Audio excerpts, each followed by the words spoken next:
Friends, आज एक बहुत ही खूबसूरत फ्लावर प्लांट के बारे में बताऊंगी जिसका नाम है अबोटिलन पिक्टम, चाइनीज लैंटर्न, लॉन्ठन जबा। ये सब नामों से ये जाने जाते हैं। इसका फूल काफ़ी खूबसूरत होता है। इसका फूल आमतौर पर हिबिस्कस फूल से बिल्कुल अलग है। ये नीचे की तरफ उल्टा लटक के फूलते हैं, इसलिए इसका नाम है लॉन्ठन जबा या चाइनीज लैंटर्न प्लांट। ये बहुत ही खूबसूरत प्लांट है। अगर आप ये प्लांट को लगाएंगे तो सर्दियों के मौसम में ये बहुत अच्छे से फूल देते हैं प्लांट। और ये इसके फूल जो उल्टा लटक के खिलती है तो देखने में काफ़ी खूबसूरत होते हैं। तो आप ज़रूर ये प्लांट को ला के लगा सकते हैं। तो मैं इसका कुछ केयर टिप्स के बारे में बताऊंगी जो आपके काम आएंगे अगर आप ये प्लांट लगाए होंगे तो सबसे पहले मैं दिखाती हूँ। ये एक कटिंग से तैयार किया हुआ पौधा है, मैं ख़रीद के नहीं लाई हूँ। आप अगर ये प्लांट लगाना चाहते हैं तो नर्सरी में ज़रूर जाके पता लगाएं। ये प्लांट का रेट करीब 60 से 70 रुपया लेते हैं और एक ब्रांच का पौधा देते हैं जिसमें 1-2 फूल लगे होते हैं। लेकिन ये प्लांट को घर लाके आप लोगों को बुशी बनाना चाहिए, क्योंकि ये जो पत्ते दिख रहे हैं आप लोगों को, हर एक पत्ते का नोड एरिया के पास से एक फूल निकलते हैं। तो ये जब आप ज़्यादा बुशी बनाते हैं प्लांट को तो हर एक नोड एरिया से फूल निकल के ये प्लांट को फूलों से भर देता है। और ख़ास करके सर्दियों के सीज़न में ये प्लांट खूब फूल देते हैं। तो आप ये प्लांट ज़रूर लाएं। मैं ये प्लांट को पहाड़ पर गई थी घूमने, वहाँ से कटिंग्स काट के लेके आई थी, वहीं से लगाई थी। ये लॉन्ठन जोबा जो प्लांट है ये पहाड़ पर 12 महीने फूल देते हैं, क्योंकि पहाड़ पर हमेशा ठंडी बनी रहती है। तो ये प्लांट को ठंडा मौसम पसंद है, इसीलिए पहाड़ पर ये 12 महीना फूल देते हैं। और हमारे यहाँ सिर्फ सर्दियों में फूल देते हैं, क्योंकि सर्दियों का मौसम का ये पौधा है। इसको अगर आप पूरा तेज़ धूप में रख देते हैं ये प्लांट भी नहीं चलेगी और इसमें फूल भी नहीं आएंगे। तो आप क्या करें, गर्मी के मौसम में इसे ऐसी जगह पे रखें जहाँ पे ब्राइट लाइट आती हो और 1 से 1.5 घंटा का धूप लगती हो। इसी जगह पे आप इसको प्लेस करें। और सर्दी के मौसम में ज़्यादा धूप तो नहीं होते हैं, इसीलिए आप पूरा धूप में रखें।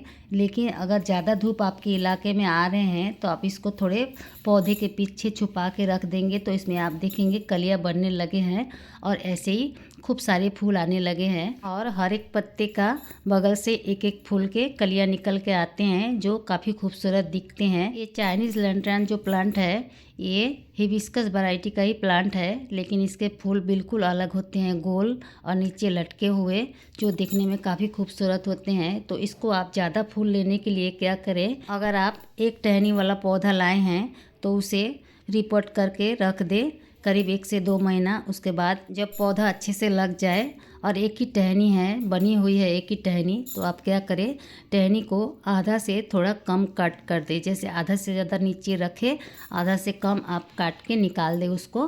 तब उसमें से आप देखेंगे 2-3 ब्रांच निकले हैं। फिर 1-2 महीना बाद आप क्या करें, फिर 2 ब्रांच या 3 ब्रांच होंगे, उसमें से थोड़े थोड़े काट के हटा दें। ऐसे करके आप इसको बुशी बना लेंगे तो ज़्यादा इसके जो शाखा निकलेगी तो इसमें से खूब सारे आप फूल पा सकेंगे, क्योंकि हर पत्ते के पास से एक फूल के कलियाँ बनते हैं।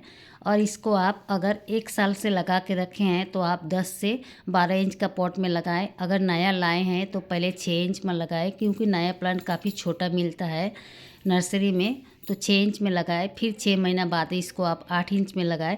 उसके बाद आप फाइनल इसको 10 से 12 इंच का पॉट में रिपोर्ट कर दे तो ये प्लांट अच्छे से चलेगी। अगर आपके पास 1 साल का प्लांट है तो आप ज़रूर 10 से 12 इंच का पॉट में लगाएं। अगर छोटे प्लांट है तो आप छोटे पॉट में लगाएं। ये प्लांट को आप कटिंग से भी ग्रो कर सकते हैं या खरीद के भी ला सकते हैं। मैं ये पौधे को 1 साल पहले कटिंग से ही लगाई थी और ये आराम से ग्रो हो गया। देखिए, और आपके सामने कितने अच्छे रिजल्ट है और कितने अच्छे से इसमें फूल आ रहे हैं। अगर आपके घर के आसपास किसी के पास हो तो आप छोटे से छोटे कटिंग्स लेके आए, करीब 6 से 8 इंच के लंबाई में ले आए और इसको आप नॉर्मल गार्डन सॉइल में रोप के रख दे तो आप देखेंगे 25 से 26 दिन के अंदर इसके अंदर रूट बन रहे हैं इसके टहनी के अंदर।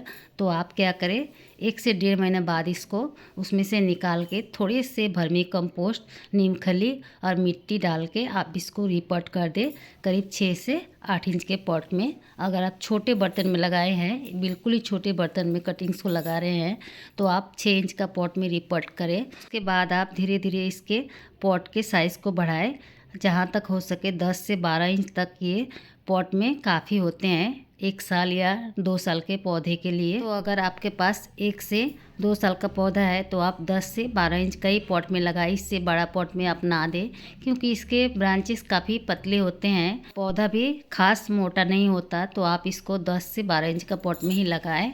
और इसका जो मिट्टी का मिश्रण बनाए उसमें आप 70% मिट्टी रखें और 30% आप गोबर की खाद, पुरानी सड़ी हुई या वर्मी कंपोस्ट रखें।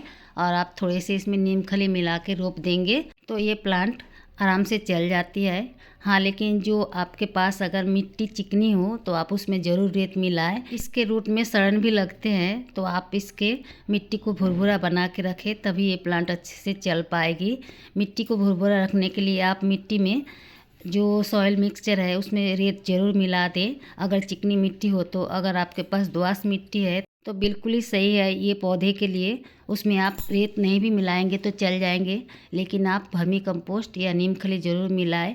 और 20 दिन के बाद ये प्लांट में गुड़ाई करके आप 2 इंच का गुड़ाई कर लें, मिट्टी को हटा दें। हटा के उसमें आप केले का छिलके का सुखाया हुआ चूर्ण मिला दे, या तो सूखा प्याज का छिलका 2 मुट्ठी डाल के मिट्टी से ढक दे। 2 इंच का मिट्टी हटा के उसमें डाल के ढक दे तो ये प्लांट में अच्छे से फ्लावरिंग करती है। लेकिन ये पौधे में फूल सर्दियों में ही आते हैं, तो आप घबराए नहीं, सर्दियों में ये पौधा खूब फूल देते हैं। Bye friend.